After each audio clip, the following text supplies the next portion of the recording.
Welcome to the Banker Lamp. Please enjoy the video. You start by making sure you're signed into the Apple ID that will receive the funds.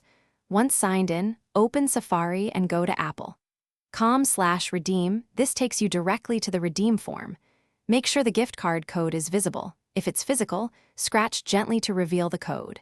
If you prefer, prepare a photo of the code so you can copy it. Once done, confirm your Apple ID email shown at the top before continuing.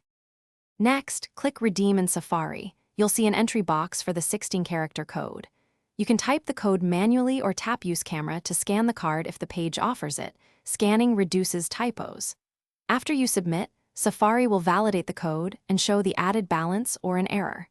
Make sure the account email on screen matches the Apple ID you intended. If the balance appears, take a moment to note it. This confirms the gift card is applied to your account. Finally, complete the redeem flow and you'll see the balance added to your Apple ID. Purchases in the App Store, iTunes, and subscriptions will use that balance automatically. If Safari rejects the code, first sign out of your Apple ID, then sign back in and try again. Make sure your Apple ID country matches the card's country. If scanning fails, type the code slowly to avoid similar characters. If problems persist, contact Apple support and have the card series. Thanks for watching. If this was helpful, leave a like and consider subscribing. See you next time.